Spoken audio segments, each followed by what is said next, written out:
कल हमने यहाँ पर दो द्रव्यों को समझा था। अष्ट द्रव्य हम समझ रहे हैं यहाँ पर कि किस प्रकार से कल्याण मंदिर स्तोत्र में हम इन द्रव्यों के द्वारा हम अपने सभी रोगों को या अपनी हर परेशानियों को दूर कर सकते हैं। इसी में हमने दो द्रव्य जल और चंदन को थोड़े से रूप में समझा था, और किस किस काव्य में हम जल का और चंदन का प्रयोग करके और किस प्रकार से प्रयोग करके ये सारे काम हम कर सकते हैं, ये हमने यहाँ पर समझा था। जल में जैसे कि हम उसमें जल का दान करके, जैसे किसी प्यासे को पानी पिलाकर, या फिर चंद्रमा चंद्रमा भी उससे हमारा मजबूत होता है, प्याऊ लगवा कर। ठीक है, इस प्रकार से भी हम क्या कर सकते हैं, उसकी रेमेडीज कर सकते हैं जल की। और जल के द्वारा अर्चना करके भी हम जल की और बहुत सारे जल के द्वारा बहुत समस्याओं का समाधान कर सकते हैं। इसी तरह से चंदन था कि चंदन के लेप से भी हमारी जो त्वचा के चर्म रोग है वह भी क्या हो जाते हैं, दूर हो जाते हैं। साथ ही साथ जो चंदन है वह हमारे सौंदर्य की वृद्धि भी करता है। अगर हम माथे पर चंदन का टीका लगाते हैं आज्ञा चक्र पे, तो वह हमारे क्रोध को भी शांत करता है, हमें हमारा मानसिक संतुलन भी बना के रखता है। ठीक है, और उससे हमारी स्मृति भी बढ़ती है।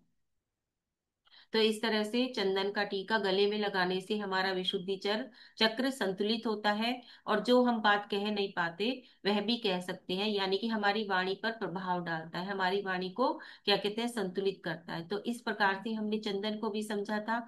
जो अनेक औषधियों के रूप में भी हम चंदन का इस्तेमाल करते हैं, और चंदन तो अपने आप में ही शीतलता को लिया हुआ है। तो वह हमारे हर चीज को, हमारे अग्नि को, हमारी जो और चीजें हैं उन सबको भी क्या करता है, शांत करता है। आज क्या कहते हैं, बहुत तेज बारिश आ रही है। अगर बीच में लाइट चली जाए और ये बंद हो जाए तो समझ लेना लाइट चली गई। ठीक है, तो लीव कर जाना सभी लोग, क्योंकि बहुत तेज बारिश आ रही है। हाँ, ठीक है। तो चलिए अब हम आगे समझते हैं अक्षत, और आज हम पुष्प, दो हम उसको समझेंगे, द्रव्य को समझेंगे कि अक्षत के साथ हम क्या क्या उपाय कर सकते हैं, कौन कौन सी समस्याओं का समाधान हम अक्षत से कर सकते हैं, और कौन कौन सी समस्याओं का समाधान हम पुष्प के द्वारा कर सकते हैं।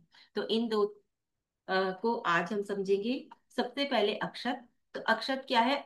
अक्षत, अक्षतम शत्रु नाशाय। ठीक है, जो हमने श्लोक बताया था उसमें था अक्षतम शत्रु नाशाय। अक्षत क्या करता है? शत्रुओं का नाश करता है। ठीक है, अक्षत से हमारे शत्रुओं का नाश होता है, हमारे कर्म रूपी शत्रुओं का भी नाश होता है अक्षत से, और साथ ही साथ हमारी दरिद्रता का भी नाश होता है। ठीक है, देखिए हम क्या अक्षत ही चढ़ा कर आते हैं मंदिर जी में, है ना। एक मुट्ठी अक्षत लेकर जाते हैं, और उससे हमारा क्या है, पूरा घर धन धान्य से भरा रहता है। ठीक है, सिर्फ एक मुट्ठी चावल चढ़ाकर आने से। तो अक्षत का, जितना भी हम अक्षत का दान करते हैं उतनी ही हमारे घर में स्मृति बढ़ती चली जाती है, धन धान्य की हमारे घर में कमी नहीं होती। ठीक है, तो इसलिए अक्षत क्या करता है, हमारी दरिद्रता का नाश करता है, हमारी जो बुद्धिहीनता है उसको दूर करता है। यानी कि हम अगर मंद बुद्धि है तो उसको भी दूर करता है अक्षत। अक्षत क्या है? अखंडता का प्रतीक है। जैसे अक्षत क्या होता है, चावल अखंडित होता है ना। तो उसी प्रकार से जब हम समर्पित करते हैं प्रभु के चरणों में अक्षत को, तो हम अखंडता के लिए कि हे प्रभु हम भी क्या हो जाए, अखंड हो जाए, यानी कि हम भी मोक्ष रूपी लक्ष्मी को प्राप्त कर सके। इस प्रकार से हम क्या करते हैं, एक अखंडता पाने के लिए कि हमारी जो भक्ति है वो भी अखंड हो जाए। ठीक है, तो इस तरह से हम उस अखंडता को पाने के लिए हम अक्षत समर्पित करते हैं। और वैभव, जो हमारा वैभव है वह भी क्या हो जाए, अखंडित हो जाए, यानी कि उसका कभी नाश ना हो, हमारी भक्ति का कभी नाश ना हो, हमारे अंदर जो ऊर्जा है उसका कभी नाश ना हो, जो सकारात्मक ऊर्जा है उसका कभी नाश ना हो। इस प्रकार से इन भावों के साथ हम क्या कर सकते हैं, अक्षत को समर्पित करते हैं। ठीक है, तो जब भी हम अक्षत समर्पित करें तो ये भाव हमेशा अब हमारे अंदर आने चाहिए। अक्षत क्या करता है, हमारे अहंकार का विनाश करता है। ठीक है, क्योंकि जब हम, हमारे अहंकार हमारे अंदर नहीं होगा तो हमारे शत्रु भी नहीं होंगे। जब हमारे शत्रु कोई बनता है तो वो हमारे ईगो के कारण, हमारे अहंकार के कारण ही बनता है। जब दो व्यक्ति के अंदर अहंकार चरम सीमा पे होता है तो तभी उनके अंदर शत्रुता आती है। ठीक है, अगर एक के अंदर अहंकार है, दूसरा झुक जाए, विनय भाव आ जाए, तो वो शत्रुता नहीं होती। लेकिन जब दोनों व्यक्ति के अंदर शत्रुता आ जाती है तो तभी मतलब, यानी कि उनका जो अहंकार है वो चरम सीमा पर है। तो इसलिए अक्षत क्या करता है, हमारे अहंकार का भी नाश करता है। और अक्षत क्या करता है, ये हमें, यानी कि जब हम देखें माथे पर किसी का शुभ का भी प्रतीक है। जब हम क्या करते हैं, किसी को विदा करते हैं, माथे पर टीका लगाते हैं, तिलक लगाते हैं, तो उसके ऊपर हम अक्षत भी जरूर लगा, है ना, थोड़े से चावल जरूर से लगाते हैं। तो वो क्या है, वो अखंडता का प्रतीक है। यानी कि उनका जो क्या कहते हैं, शुभ कार्य है, जो शुभ है वह क्या हो, अखंड हो जाए। ठीक है। तो इस प्रकार से एक आशीर्वाद के रूप में भी हम क्या करते हैं, अक्षत का इस्तेमाल करते हैं। तो ये तो भी बाहर की चीज है। और क्या क्या है, तो अक्षत का जो हम प्रयोग करते हैं वो पूजा पाठ में करते हैं, है ना, कि पूजा पाठ में हम अक्षत यानी कि एक तीसरे द्रव्य को हम अक्षत के रूप में, या फिर जब हम दर्शन करते हैं तब भी हम अक्षत का ही प्रयोग करते हैं सबसे ज्यादा, है ना, अक्षत ही चढ़ाते हैं। तो इसलिए पूजा पाठ में इसका प्रयोग किया जाता है। और कई कारणों से हम इसे शुभ में भी, इसको शुभ में भी माना जाता है, बहुत से कारण होते हैं। जैसे आप देखेंगे, जब कोई नई दुल्हन घर में प्रवेश करती है तब भी क्या करते हैं, अक्षत को ही छेपन कराया जाता है ना, पैर से अक्षत छेपन करके ही वह नए घर में प्रवेश करती है। इसी तरह से जब भी कोई नया काम शुरू होता है तब भी हम अक्षत का ही प्रयोग करते हैं, क्योंकि अक्षत को पूर्णता का प्रतीक माना जाता है, अखंडता का प्रतीक माना जाता है, इसलिए हम उसको शुभ कार्यों में इस्तेमाल करते हैं। अक्षत, जब हम पूजा में अक्षत चढ़ाते हैं तो इसका मतलब ये होता है कि हमारी पूजा में अब किसी भी प्रकार का व्यवधान नहीं आएगा। ठीक है। तो इसलिए भी व्यवधान रहित होती है, व्यवधान को दूर करने के लिए भी हम अक्षत का प्रयोग करते हैं, किसी भी पूजा पाठ में अक्षत का प्रयोग करते हैं। ठीक है। देखिए, जब हम मंगल कलश की स्थापना करते हैं तब भी उसके नीचे भी हम क्या करते हैं, अक्षत छेपन करते हैं, अक्षत को रखवाते हैं। तो इस प्रकार से हर शुभ कार्य में अक्षत का इस्तेमाल होता है। अक्षत जो है दीर्घायु का भी प्रतीक माना जाता है, कि इससे क्या होती है, हमारी आयु बढ़ती है, क्योंकि जैसे हम माथे पर टीका लगाते हैं और उस पर अक्षत लगाते हैं तो वह भी क्या होता है, एक दीर्घायु का ही प्रतीक है। यानी कि आप क्या हो, आप ज्यादा समय तक जीवित रहे, दीर्घायु रहे, इसलिए वह शुभ भावना भाई जाती है टीके के ऊपर अक्षत को लगाकर। ठीक है। तो इस प्रकार से अक्षत क्या होता है, लंबी उम्र की कामना का प्रतीक होता है। अक्षत का रंग सफेद होता है, तो इसलिए वह शांति, सत्य और शीतलता का भी प्रतीक माना गया है, क्योंकि अक्षत क्या होते हैं, सफेद रंग के होते हैं। और वह रंग क्या है, वह शीतलता का प्रतीक भी होता है, सफेद रंग शांति का प्रतीक भी होता है। तो इस प्रकार से अक्षत जहां भी हम अक्षत का प्रयोग करते हैं वहां पर शांति, शीतलता, सत्यता, इन सब चीजों का क्या हो जाता है, वहां पर अपने आप ही आ जाते हैं। अब ज्योतिष के अनुसार क्या है, तो अक्षत यानी कि चावल सफेद रंग, तो ये क्या है, हमारे शुक्र ग्रह को भी क्या करता है, रिप्रेजेंट करता है, यानी कि दिखा, मतलब माना जाता है, उसका प्रतीक माना जाता है। अब शुक्र ग्रह हमें क्या देता है, तो धन देता है, वैभव देता है, लक्ष्मी देता है, सारी जितनी भी भौतिक सुविधाएं हैं वो हमें शुक्र ग्रह से मिलती है। अब अगर हमारा शुक्र ग्रह कमजोर है, मान लीजिए हमारे व्यापार नहीं चलता, हमें किसी भी प्रकार की दिक्कत आती है, सुख सुविधाओं में हमारी दिक्कत आती है, तो हमें अपने शुक्र ग्रह को मजबूत करना है। ठीक है। तो उसमें हम क्या कर सकते हैं, अक्षत का दान कर सकते हैं। या फिर जो भी ग्रह हमारा क्या कहते हैं, हर जो भी ग्रह हमारा कमजोर है तो उसी ग्रह के अक्षत को भी हम दान कर सकते हैं। अक्षत मतलब अक्षत, यहाँ पर हम अनाज भी लगा लेंगे अब। तो हर रंग के, हर ग्रह का हर रंग होता है ना। जैसे लाल रंग, मंगल का ग्रह अगर कमजोर है आपका तो उस वो लाल रंग आ जाएगा। तो लाल रंग की जो दाल होती है, मसूर की दाल, तो आप उसको, मसूर की दाल भी आप क्या कर सकते हो, आप उसको क्या कहते हैं, दान कर सकते हो, क्योंकि अक्षत क्या है, देवान भी है, यानी कि अन्न भी आपका इसी में आ जाता है।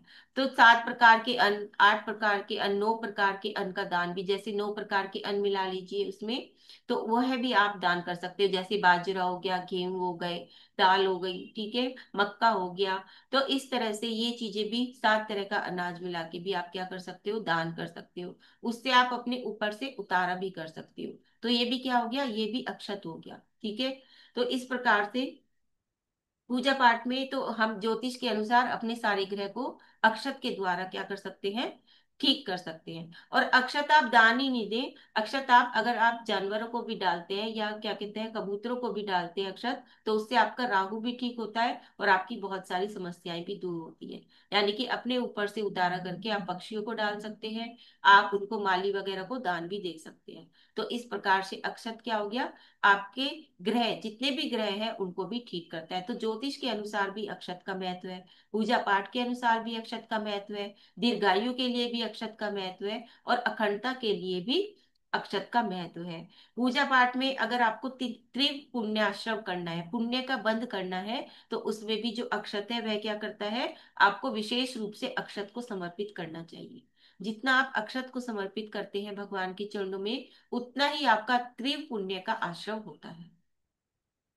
और साथ ही साथ आप बचे हुए अक्षत आप घर पे भी ला सकते हैं। ठीक है, क्योंकि जब आपने पूजा कर ली और अगर आपकी थाली में अक्षत बचते हैं, तो आप उसको घर भी ला सकते हैं, और आप अपने घर के अगर सारे कोने कोने में डाल देते हैं, तो उससे भी, ये काव्य पढ़ते हुए, ठीक है, तो उससे भी क्या होगा, आपके घर की नकारात्मक ऊर्जा दूर होती है। जैसे हम अक्षत छेपन करते हैं, तो उससे हमारी नकारात्मक ऊर्जा दूर होती है। ठीक है, तो इस प्रकार से शेषाक्षर जो बचे हुए अक्षत है वह भी आपके घर के लिए उपयोगी हो जाते हैं।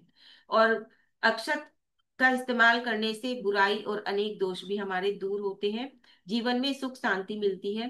प्रसाद के रूप में भी हम अक्षत का प्रयोग कर सकते हैं, जैसे कि अक्षत की खीर बनाकर, दूध और साथ में अक्षत मिलाकर, चावल मिलाकर उसकी खीर बनाइए, और खीर को आप बांट सकते हैं। ठीक है, तो जब खीर बांटते हैं तो उससे भी क्या होता है, प्रसाद के रूप में, तो वह भी हमारे जो संबंध है उनको ठीक करता है, शुक्र ग्रह को भी मजबूत करता है। देखिए कई चीजें आ गई इससे, चंद्रमा भी मजबूत हो गया, शुक्र भी मजबूत हो गया, और हमारे एक कम्युनिकेशन भी बन गया, और साथ ही साथ हमारे रिश्ते वह भी सुधर गए। क्योंकि जब हम किसी को मीठा देते हैं, तो वैसा ही हमें वापस भी मिलता है। ठीक है, तो इस प्रकार से खीर बनाकर बांटने से भी क्या होती है, परिवार में प्रसन्नता भी आती है, एकता भी आती है, सारी परिवार में के अंदर खुशहाली आती है। जैसे हमारे तीर्थंकरों ने भी क्या किया था, दुग्ध का ही यानी कि अक्षत की खीर बनाकर और उसका ही क्या किया था, पारणा किया था। तो इसलिए अक्षत को, खीर को बहुत ज्यादा उपयोगी भी माना जाता है। और जब गर्भावस्था की समय होता है, तो जब पूर्णिमा आती है, पूर्णिमा की रात को खीर बनाकर बाहर रख दीजिए चांदनी रात में, और फिर उस खीर को क्या कीजिए, सुबह जो गर्भवती महिला है वह सुबह उसका सेवन कर ले खाली पेट, तो उससे भी क्या होता है, उसका बच्चा भी अच्छा होता है, और उसकी अनेक बहुत सारी जितनी भी उसकी क्या कहते हैं एनर्जी है चंद्रमा की, वह सारी भी आती है। तो इस प्रकार से वह भी बहुत अच्छा होता है गर्भवती महिलाओं के लिए।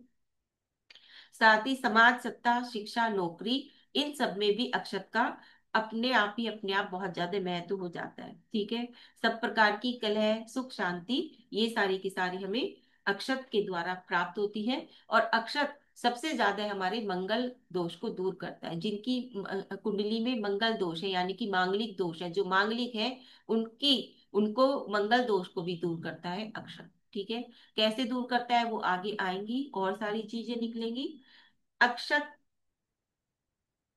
को हम कैसे प्रयोग कर सकते हैं, तो अक्षत अर्चना करके, ठीक है, कई सारे अनाज मिलाकर और उनका उतारा करके या उनका दान करके बांट कर, या फिर अपने वजन के अनुसार, जितना आपका वजन है, मतलब जो परेशान है, जो रोगी है या कोई भी है, तो उसके वजन के अनुसार उतना ही किलो अनाज उसके ऊपर से उतार कर और वह गरीबों में बांट दे, तो उससे भी बहुत ज्यादा की मतलब परेशानी आपकी दूर हो जाती है। ठीक है, तिरियंचों को खिलाने से भी, अक्षत को अगर आप तिरियंचों को खिलाते हैं, तो उससे भी आपकी बहुत सारी परेशानी दूर हो जाती है।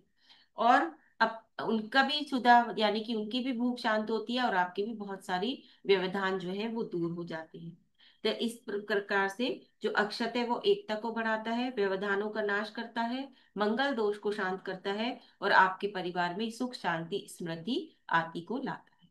इसके जो काव्य हैं वो है हमारे 10, 21, 32, 33, 34 और 42। ये हमारे जो काव्य है कल्याण मंदिर स्तोत्र के, उनमें हम अक्षत का प्रयोग करके उन परेशानियों को हम दूर कर सकते हैं। तो इसमें हम सबसे पहले 32, 33 और 34 ये तीन काव्य लेते हैं, और उन्हें उनके विषय में यहाँ पर चर्चा करते हैं। 32 नंबर का काव्य दुष्टता प्रतिरोधी है, यानी कि जो दुष्ट है, जिनकी कर्कश वाणी है, जो शत्रुओं के दुष्ट वचनों के द्वारा, जैसे उपसर्ग होता है, जैसे कोई किसी की बहुत कर्कश वाणी है, कोई आपको रोज की रोज ही क्या कहते हैं सुनाते रहते हैं बातों को, जिससे आपका जो हृदय है वो दुखता है। ठीक है, या फिर गले, श्वास संबंधित रोग और हकलाहट आदि, ये सारी की सारी परेशानियों को दूर करने के लिए हमारा कौन सा है, 32 नंबर का काव्य है। ठीक है, अब इसमें हम क्या कर सकते हैं रेमेडी के, इसमें क्योंकि हमने अक्षत लिया है, अक्षत का प्रयोग हमें इसमें करना है। तो अब अक्षत का प्रयोग हम कैसे कर सकते हैं, तो जितनी भी कड़वाहट है उन्हें मिठाई मतलब मीठे उसमें बदलने के लिए हम खीर बांटे, मीठी खीर बांटे, ठीक है। मीठी खीर बनाए और उसका उसको बांटे। 23 दिन तक रोज नंगे पैर जाकर मंदिर जी में देव दर्शन करें और क्षमता अनुसार अक्षत माली को दान करें, ठीक है। तो ये भी इस काव्य की रेमेडी है, इसके द्वारा भी आपका क्या होगा, आपकी इससे संबंधित जितनी भी परेशानियां हैं वो आपकी दूर हो जाएंगी। तो इस प्रकार से ये आप अक्षत का दान करके आप बहुत सारी समस्याओं का समाधान कर सकते हैं। 33 नंबर का काव्य, प्राकृतिक रूप से अस्वस्थ बच्चे हो या प्राकृतिक आपदाएं आ रही हो, जो कि आजकल सबसे ज्यादा आ रही है। अभी हाल ही में जो एक दुर्घटना हुई है, विमान दुर्घटना अहमदाबाद में, तो वह भी क्या है, प्राकृतिक आपदा ही है, ठीक है। तो इस तरह की जितनी भी अगर कोई बाढ़ आ रही हो या बहुत ज्यादा इस तरह की लड़ाई झगड़े चल रहे हो जो भी है, तो जितनी भी प्राकृतिक आपदा है, जैसे कोरोना था वह भी क्या था, प्राकृतिक आपदा ही थी। तो कोई बीमारी का आ जाना, बड़ी सब में फैल जाना, इस तरह से ये जो कोई प्राकृतिक आपदा आ रही हो या प्राकृतिक रूप से अगर अस्वस्थ बच्चे हैं, ठीक है, वो चाहे मानसिक रूप से भी हो सकते हैं चाहे शारीरिक रूप से भी, तो उनके लिए आपको 33 नंबर का काव्य करना चाहिए, ठीक है। इसमें आप क्या कर सकते हैं, रिद्धि और मंत्र की जाप तो होगी ही, अक्षत का प्रयोग कैसे होगा, तो पशु पक्षियों को चावल, बाजरा, दाल आदि खिलाएं 44 दिन तक। यानी कि जितने भी ग्रह हैं उनसे संबंधित एक एक रंग की ले लीजिए, जैसे हरे में मूंग की दाल ले लीजिए या साबुत मूंग भी ले सकते हैं, काले में साबुत उड़द भी ले सकते हैं, ठीक है, वो काले में आ गया। और उसके बाद लाल में मसूर की दाल हो गई, सफेद में आपके चावल हो गए, ठीक है। तो और पीले में आपकी मक्का हो गई, पीली दाल हो गई। तो इस तरह से हर ग्रह की एक एक उसको ले लीजिए रंग को, और एक एक अनाज उसमें मिला लीजिए, और फिर उन अनाजों को उतारा करके पक्षियों को खिला दीजिए, कबूतर को खिला दीजिए। तो उससे भी आपका क्या है, ये जितनी भी परेशानियां हैं 33 नंबर के काव्य से संबंधित वो सारी आपकी क्या हो जाएगी, दूर हो जाएगी। कितने दिन तक लगातार खिलाना है, तो कम से कम 44 दिन तक खिलाइए, कम खिलाइए चाहे, लेकिन खिलाइए जरूर, ठीक है। तो ये 44 दिन तक आपको करना है। तो इस प्रकार से हम अक्षत का प्रयोग करके यहाँ पर इन समस्याओं से समाधान पा सकते हैं।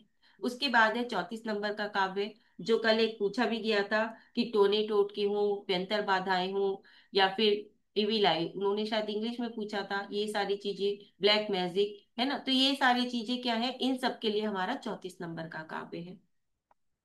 इसमें भी हम क्या कर सकते हैं, अक्षत का ही हमें इसमें प्रयोग करना है। अब अक्षत के द्वारा हम क्या कर सकते हैं, तो अक्षत छेपन करते हुए श्री पार्श्वनाथ स्तोत्र पढ़े या फिर ये काव्य पढ़े। कितने दिन तक, 23 दिन तक, रोज 23 बार पढ़ना है। यानी कि इस काव्य को रोज 23 बार पढ़ना है, 23 दिन तक, कहाँ पर, पार्श्वनाथ भगवान की प्रतिमा के सामने, और अक्षत छेपन करते हुए, ठीक है। सिर्फ आपको अक्षत छेपन करते हुए 23 बार ये काव्य आपको पढ़ना है, ठीक है। और क्या करना है, चावल के आटे को मंत्रित करके अपनी नजर उतारनी है।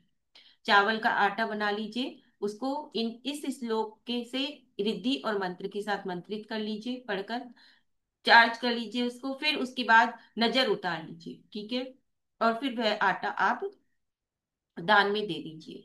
तो इस प्रकार से क्या हो जाएगा, नजर भी उतर जाएगी, अक्षत के द्वारा नजर उतर जाएगी, ठीक है। अगर कोई व्यंतर बाधा है, टोना टोटका है, तो उसके लिए भी आप क्या कर सकते हैं, अक्षत को मंत्रित करके अपने पास एक छोटे से सफेद कपड़े में बांधकर और अपने पास रख सकते हैं। जिनको ज्यादा नजर लगती है या टोना टोटका आदि है, तो वह अपने पास रख सकते हैं, ठीक है। तो 2-4 दिन रखिए, फिर अगर उसमें कुछ पीलापन या कालापन आ जाता है तो उनको बदल दीजिए, उनको वापस उनको फेंक दीजिए, और फिर दूसरे अक्षत रख लीजिए। तो अक्षत को अपने पास रखने से आपको काफी फायदे होंगे। तो उससे नजर भी नहीं लगेगी। और अक्षत जो है, अक्षत के द्वारा हम और क्या कर सकते हैं, हम ये तो हुए काव्य के अनुसार रेमेडीज।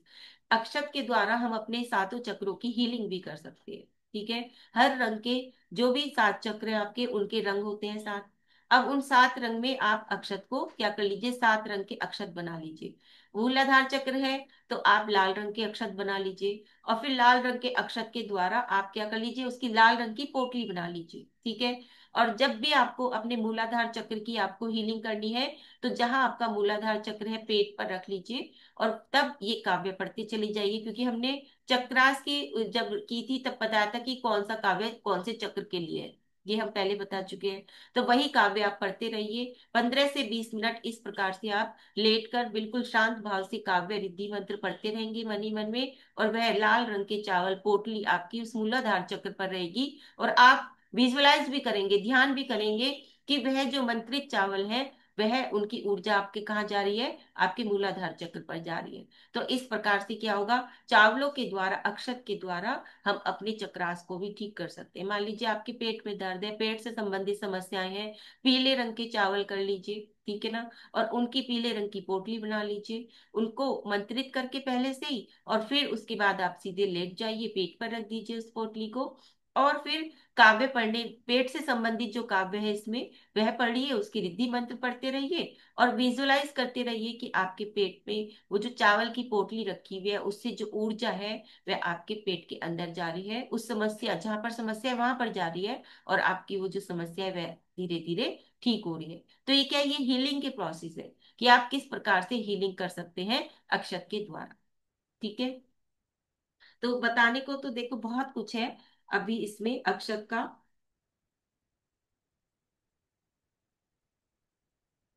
नवग्रह की शांति के लिए ग्रह के अनुसार आप चावल, ज्वार, बाजरा, मसूर की दाल, मूंग की दाल, काले उड़द ये दान दे सकते हैं। टूटी हड्डी जोड़नी हो तो उसमें भी क्या होता है, अक्षत का ही प्रयोग किया जाता है। टूटी हड्डी को जोड़ने के लिए अक्षत को पीस लीजिए, उसका पेस्ट बना लीजिए, और फिर वहां पर बैंडेज कर दीजिए उस अक्षत को लगा के। ठीक है, और काव्य पढ़ लीजिए, विधि मंत्र पढ़िए, तो वह भी आपकी, इसमें भी आपकी क्या होती है, काम आते हैं अक्षत। ठीक है, और हम क्या कर सकते हैं अक्षत, तो अक्षत को क्या कहते हैं, शनि ग्रह के लिए घर में शाम को अक्षत मतलब चावल बनाइए। ठीक है, जो क्या कहते हैं, ताहरी जिसे हम बोलते हैं, वह बनाइए सरसों के तेल में।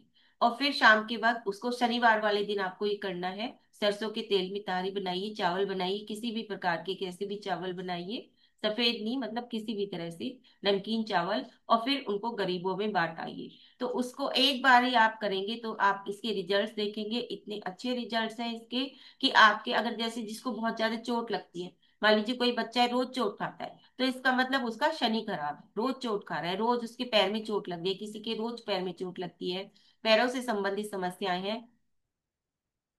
नहीं, पकाना नहीं है। हाँ, उसको हल्का सा गर्म करके, ताकि वो एक पेस्ट सा बन जाए बिल्कुल, ठंडा करके, और फिर उसको आप बांध लीजिए। ठीक है, जैसे भी वो जुड़ जाए आपका, या फिर गाढ़ा पेस्ट बना लीजिए। ठीक है, तो वो उससे आप एक बार भी अगर इस तरह से उतारा करके उस बच्चे के ऊपर से जिसको ज्यादा चोट लगती है, और शनिवार वाले दिन शाम के समय आप गरीबों में वो बांटेंगे, आप देखेंगे मिरेकल्स होते हैं, वो चोट लगनी अपना आप बंद हो जाती है। ठीक है, तो इस तरह से ये बहुत अच्छी रेमेडी है चावल की, सरसों के तेल में बनाकर और गरीबों को बांट दें। कोल्ड केस में के लिए भी हम किसका प्रयोग कर सकते हैं, चावल का, अक्षत का प्रयोग कर सकते हैं। इसके लिए हमें क्या करना है, कोर्ट केस के लिए, तो सफेद चावल 1 मुट्ठी, ठीक है, 1 मुट्ठी सफेद चावल लेंगे, और वो बिना टूटे होने चाहिए, टूटे हुए चावल नहीं चलेंगे इसमें, अच्छे चावल लीजिए। ठीक है, बिना टूटे हुए चावल लीजिए, और फिर उन्हें कोर्ट में लेकर जाइए,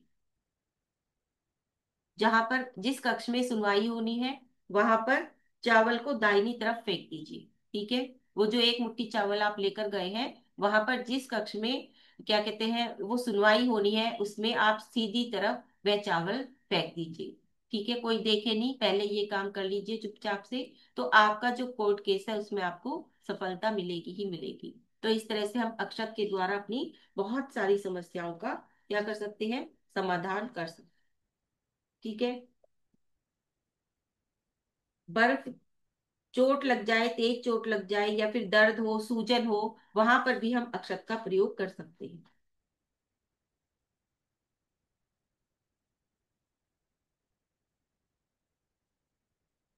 कब्ज हो, एसिडिटी हो, अपच हो, दिल की बीमारी हो, इन सब में भी हम अक्षत का प्रयोग कर सकते हैं। हार्ट की बीमारी में तो ज्यादा ही हम इसका प्रयोग कर सकते हैं।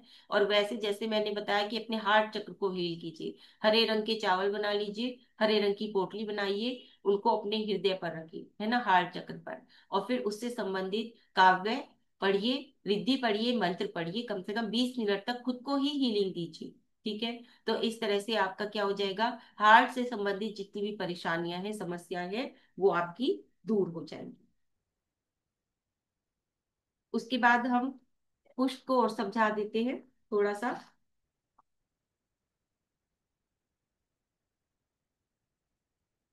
पुष्प क्या है, देखिए, पीले चावल जो हम बना देते हैं, जो हमारा चौथा द्रव्य है पुष्प।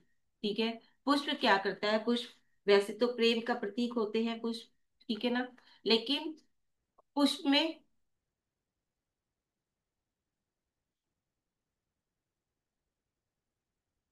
पुष्प का प्रयोग अगर हम अपने ताजे पुष्पों का भी प्रयोग करते हैं तो उससे भी हमारी बहुत सारी समस्याएं ठीक होती हैं। पीले पुष्प तो हम छेपन करके आते ही हैं मंदिर में, और जहां पर पुष्प, ताजे पुष्प चढ़ाए जाते हैं, वो लोग वैसी ही क्रिया करते हैं। देखिए, यहाँ पर मैं ये नहीं कहूंगी कि आप जो क्रिया करते हैं, आप दूसरी क्रिया करनी शुरू कर दीजिए, क्योंकि कहीं कहीं मंदिर जी में पुष्प चढ़ते हैं और कहीं कहीं नहीं चढ़ती, कहीं कहीं सिर्फ पीले चावल ही चढ़ते हैं। तो जैसी भी आपके मंदिर जी की क्या कहते हैं व्यवस्था है, आप वैसा कीजिए। लेकिन अगर आप घर में अगर कर सकते हैं तो आप घर में तो उस चीज को क्या कहते हैं ठीक कर सकते हैं उससे। क्योंकि कहते हैं कि अगर पुष्प से हम जाप करते हैं, पुष्प चढ़ाते हुए जाप करते हैं, तो वह हमें और ज्यादा अच्छे रिजल्ट्स देती है, और ज्यादा अच्छे हमें क्या कहते हैं, हमें उसके और ज्यादा अच्छी चीजें प्राप्त होती हैं उससे हमें। ठीक है। तो पुष्प का बहुत ज्यादा महत्व होता है, आप लोगों ने पुराण पढ़े होंगे, उसमें सीता जी का भी है पद्म पुराण में, कि उन्होंने पुष्प, जो कमल के पुष्प थे, उनके द्वारा उन्होंने अपनी जो वो 10 दिन की आराधना की थी। तो पुष्प क्षेपण करते हुए उन्होंने अपनी वो साधना की थी। पहले बड़े बड़े यज्ञ हुआ करते थे, और भी चीजें होती थी, तो उसमें भी क्या होता था, बड़े बड़े क्या कहते हैं, उसमें भी पुष्पों का प्रयोग किया जाता था। ठीक है। और क्या कहते हैं, आदि पुराण में भी है कि जब क्या कहते हैं भरत जी आए थे, तो तब उन्होंने भी पुष्पों के द्वारा क्या की थी, जब केवल ज्ञान की प्राप्ति हो गई थी, तो आदिनाथ भगवान की उन्होंने भी पूजा की थी पुष्पों के द्वारा। और देवता लोगों का तो है ही कि वह पुष्पों के द्वारा पूजा करते हैं।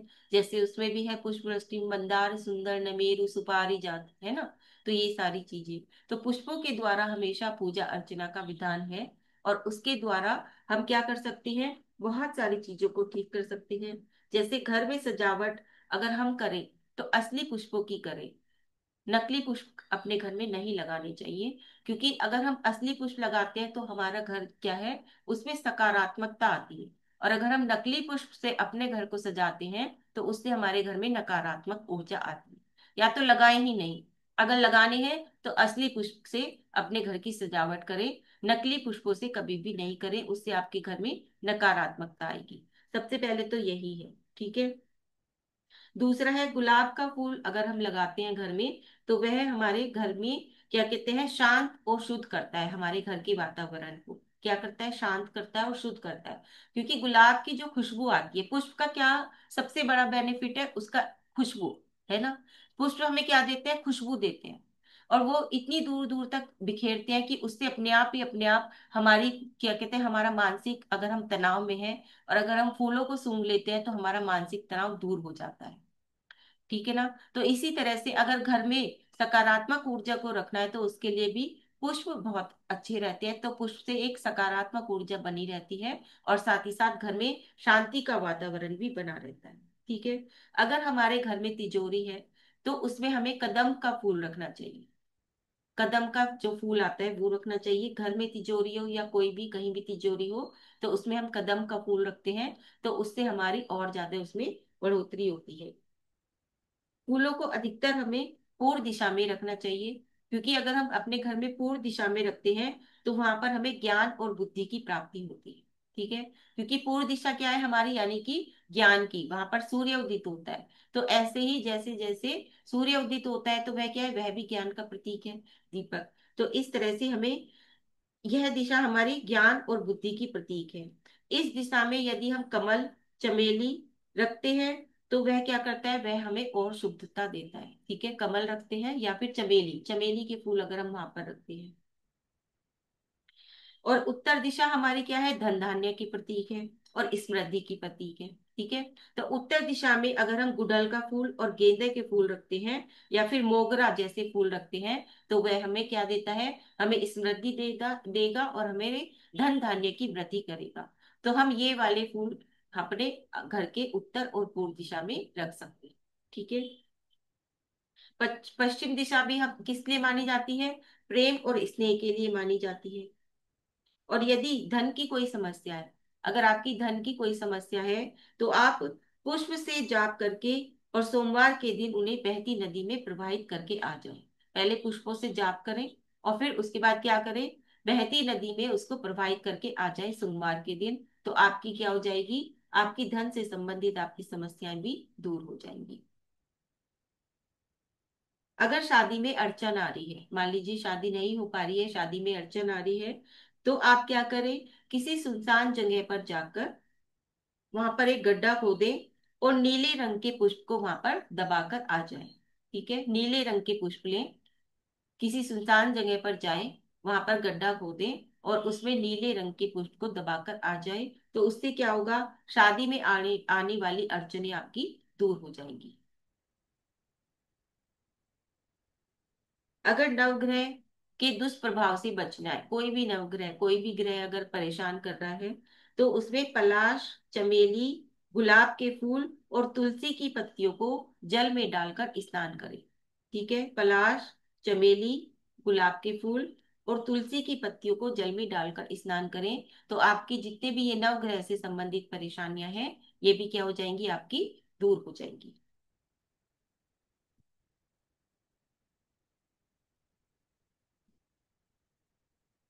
ठीक है। तो इस तरह से हम क्या कर सकते हैं, पुष्प से जाप कर सकते हैं। और अगर हम अर्चना कर सकते हैं मंदिर जी में पुष्प के द्वारा, तो बहुत ही अच्छी बात है। अगर नहीं कर सकते हैं तो घर में कम से कम हम इन चीजों का इस्तेमाल करके हम ये अपनी समस्याओं को दूर कर सकते हैं। क्योंकि पुष्प से जाप करने से मतलब मंत्र की शक्ति बढ़ जाती है। अगर हम पुष्पों के द्वारा जाप करते हैं तो उसमें क्या हो जाती है, मंत्र की शक्ति बढ़ जाती है। और तंत्र मंत्र में भी क्या होता है, पुष्पों का बहुत ज्यादा इस्तेमाल किया जाता है। जिन्हें सिद्धि प्राप्त करनी है वह तो पुष्पों के द्वारा ही जाप करते हैं।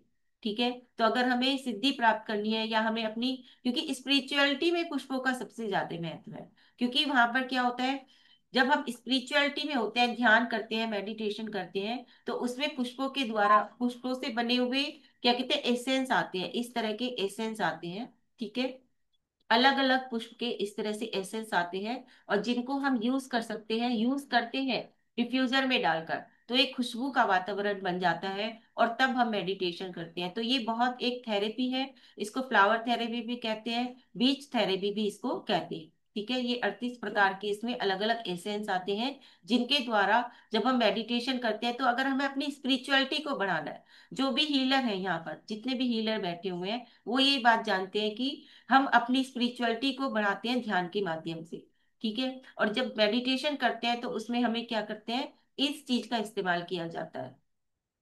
तो इस तरह से ये एसेंस के द्वारा भी हम अपनी क्या कर सकते हैं, अपनी ताकत को, अपनी शक्ति को बढ़ाते हैं, अपनी स्पिरिचुअलिटी को बढ़ाते हैं, अपनी हीलिंग पावर को बढ़ाते हैं। ठीक है। तो इस प्रकार से इसमें भी अपनी हीलिंग पावर को बढ़ाने के लिए भी हमें क्या करते हैं, पुष्पों का इस्तेमाल करते हैं। ठीक है। तो उनको एसेंस के रूप में भी कर सकते हैं डिफ्यूजर में डालकर, और तरह के से भी मंत्र जाप जब करते हैं उसमें भी हम पुष्पों के द्वारा पुष्प क्षेपण करते हुए क्या कर सकते हैं, अपनी उस मंत्र की शक्ति को बढ़ा सकते हैं। ठीक है। तो हीलिंग पावर में भी इसका इस्तेमाल किया जाता है। धन संबंधी समस्याएं मैंने आपको बता ही दी। भूत प्रेत, विवाह में अड़चन, शनि के अशुभ प्रभाव, नौकरी में परेशानी, तो इन सब की परेशानियों से, समस्याओं से छुटकारा पाने के लिए हम ये इनके तांत्रिक प्रयोग, तंत्र में आते हैं ये सारी चीजें, जितनी भी चीजें हम ये यूज करेंगे ये सारी तंत्र में आएंगी। ठीक है। तो इनसे हम प्रयोग करके अपने इन सभी समस्याओं से हम क्या कर सकते हैं, क्या कहते हैं, पास छुटकारा पा सकते हैं और लक्ष्मी की प्राप्ति कर सकते हैं। अब इसमें जो काव्य आता है हमारा, 7, 13, 14 और 20, ये काव्य हमारे इसमें आते हैं। 13 और 14 काव्य हम देखते हैं इसमें। 13 नंबर का जो काव्य है वो है जल मिष्टता कारक काव्य, यानी कि पानी का खारापन, रिश्तों में कड़वाहट या क्रोध कषाय की अधिकता। तो उन सब के लिए हम 13 नंबर का काव्य करेंगे। इसमें क्या करेंगे, घर में लाल गुलाब के पौधे लगाएंगे। ठीक है। तो इससे क्या होगा, जो हमारे रिश्तों में जो कड़वाहट है वह दूर होगी, अगर हम घर में लाल गुलाब के पौधे लगाते हैं। या फिर जिससे आपके रिश्ते खराब है उनको लाल रंग के फूल भेंट कर दीजिए। ठीक है, पत्नी रूठ गई है तो उसको जाके लाल रंग के फूल भेंट कर दीजिए गुलाब के, तो वह मान जाएगी। सबसे अच्छा तरीका है, जो भी हमसे रूठा है उसको जाके एक फूल देने से ही सारी समस्या का हल हो जाएगा। ठीक है ना, एक गुलाब का फूल दे दीजिए, ये सब आप सभी जानते हैं। तो उससे क्या है, अपने आप ही अपने आप सारी समस्याएं हमारी दूर हो जाती है, रिश्ते की कड़वाहट ही दूर हो जाती है। ठीक है, और क्या करें, भगवान पार्शनाथ की पूजा चांदी के पुष्प चढ़ाकर 23 दिन तक करें। ठीक है, अगर बहुत ज्यादा समस्या आ रही है, अलग होने की बात आ रही है, तब क्या करें, पार्शनाथ भगवान की पूजा करके आए रोज, और उसमें चांदी के जो पुष्प होते हैं उनके द्वारा पूजा करके आए। ठीक है, तो उससे आपकी समस्याएं दूर हो जाएंगी। उसके बाद है हमारा 14 नंबर का काव्य। 14 नंबर का काव्य भी क्रोध, वैर, शत्रुता, घर ऑफिस में प्रतिस्पर्धा, मान लीजिए कॉम्पिटिटर है आपका कोई, तो इस तरह की समस्याएं अगर है तो 14 नंबर का काव्य। इसमें क्या करें, साधना के समय पीले पुष्प मंत्रित करके अपने पास रखें। तो पीले पुष्प आप जो ताजे पुष्प होते हैं वो भी ले सकते हैं, और जो पीले पुष्प हम बनाते हैं पीले, है ना, तो वो भी ले सकते हैं। चावल को पीला करके वो जो बनाते हैं वो भी रख सकते हैं। दोनों प्रकार के पुष्प को मंत्रित करके, किससे, इस काव्य के रिद्धि मंत्र और काव्य के द्वारा मंत्रित करके उन पुष्पों को अपने पास रखें। तो जितनी भी प्रतिस्पर्धा है, कॉम्पिटिटर है कोई, तो उसका प्रभाव आपके ऊपर नहीं होगा। ठीक है, और क्या करें, तो सरसों मंत्रित करके घर ऑफिस के कोनों में डालें। जो सरसों होती है, पीली सरसों होती है, उसको मंत्रित करें, घर में और ऑफिस में डालें, या फिर पीले पुष्प अपनी टेबल पर रखें। जहां पर भी आप काम करते हैं, जहां पर भी बैठते हैं, वहां पर पीले रंग के पुष्प आप कहाँ करें, अपने क्या कहते हैं टेबल पर रख लें, तो उससे भी आपकी समस्या दूर हो जाएगी। तो इस प्रकार से ये जो काव्य है, ये इन काव्यों में हमने क्या कहते हैं, अलग अलग रेमेडी के द्वारा, अलग अलग पुष्प के प्रयोग के द्वारा हम अपनी बहुत सारी समस्याओं को का समाधान कर सकते हैं। ठीक है, तो इस प्रकार से ये हुई हमारे आज दो द्रव्य और हो गए, अक्षत और पुष्प, जिनका हम प्रयोग करके अपनी सब समस्याओं का समाधान कर सकते हैं, चाहे मानसिक हो, शारीरिक हो, या फिर हमारी व्यापार व्यापार से संबंधित समस्या हो, रिश्तों से संबंधित समस्या हो। ठीक है, या फिर हमारी क्या कहते हैं, हमें अपनी स्पिरिचुअलिटी को बढ़ाना हो, अपनी अपनी मंत्र शक्ति को बढ़ाना हो, कुछ भी, हर प्रकार की समस्याओं का समाधान हम अपने इन अष्ट द्रव्यों के द्वारा ही कर सकते हैं। बस करना आना चाहिए कि किस प्रकार से करें। ठीक है, तो यहाँ पे तो अभी थोड़ा थोड़ा सा ही बताया जा रहा है, ज्यादा तो और ज्यादा आपको किताब में मिलेगा, और ज्यादा आपको फिर जब नेक्स्ट क्लास लगेगी तब एक एक द्रव्य के बारे में और कई कई दिन तक बोला जा सकता है। ठीक है, तो तब बताया जाएगा। तो इस तरह से थोड़ा थोड़ा आप बताने की प्रयास कर रहे हैं। हाँ मधु जी। दीदी, जय हाँ, जय जिनेन्द्र, जिनेन्द्र। सभी को जय जय। दीदी, वहाँ साउथ में तो मालूम है हर घर के बाहर ऐसे फूलों की रंगोली, और जैसे दहलीज में भी वो रखते हैं पुष्प। बिल्कुल इस शगुन के हिसाब से, या एक रंगोली, पुष्पों की रंगोली बना के, साउथ में तो पूरा सिस्टम है ऐसा। बिल्कुल, हम्म। तभी इसीलिए मैंने कहा, क्योंकि हमारे इधर उत्तर भारत में, इधर किस तरह, दिल्ली या फिर क्या कहते हैं यूपी वगैरह में पुष्प का है नहीं, थोड़ा सा मंदिर जी वगैरह में हम लोग पुष्प नहीं चढ़ा सकते। तो इसीलिए मैंने कहा कि जहाँ पे जैसा है वैसा ही रखें। ये नहीं कि नहीं हमें तो बताया अब तो हम शुरू कर देंगे और फिर वहां लड़ाई झगड़े शुरू हो जाए, ऐसा नहीं। जहाँ मंदिर की जैसी व्यवस्था है वैसी रखें, लेकिन हाँ, आप अपने घर में कर सकते हैं, है ना। घर में आप अपने मंत्र जाप सभी करते हैं, ऐसा कोई नहीं कि घर में नहीं करता। अगर आपको कोई स्पेशल मंत्र जाप करना है, कुछ भी करना है, जो हीलर्स हैं यहाँ पर, उन्हें अपनी और ज्यादा शक्तियों को बढ़ाना है, अपनी हीलिंग पावर को बढ़ाना है, तो वह इस प्रकार से पुष्प क्षेपण करते हुए आप अपने मंत्र जाप कीजिए। जो भी साधना कर रहे हैं इसकी, अगर साधना करना चाहते हैं इन काव्यों की, क्या कहते हैं कल्याण मंदिर स्तोत्र की काव्यों की, तो वो भी आप अक्षत का जैसे जैसे प्रयोग बताया है या फिर लिखा है जो जो काव्य के अनुसार, उसी अनुसार आप कर सकते हैं। तो उसमें तो मुझे लगता है कि कोई हर्ज होना नहीं चाहिए। और फिर जब इसकी अर्चना आएगी, तो जब पुष्प की अर्चना आएगी तो उसमें हम दोनों प्रकार से बता देंगे, पीले पुष्पों के द्वारा भी और जो ताजे पुष्प होते हैं उसके द्वारा भी। आपकी अपनी इच्छा होगी, आप कैसा करना चाहते हैं। ठीक है, तो इस प्रकार से, और कोई किसी को कोई क्वेश्चन है तो पूछ सकते हैं।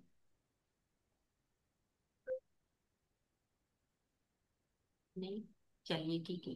आगे बढ़ते हैं और जिनवानी स्तुति कर लेते हैं। सभी लोग दोनों हाथ जोड़ेंगे। जावानी के ज्ञान से सूझे लोकालो, सोमाणी मस्तक धरूं सदा देत हूँ दो। हे जिनवानी भारती, तो ये जपू दिन रैन, जो तेरी शरणा गए सो पावे सुख चैन। जय बोलो जिनवानी माता की जय। सभी लोग 9 बार नमोकार मंत्र पढ़ेंगे।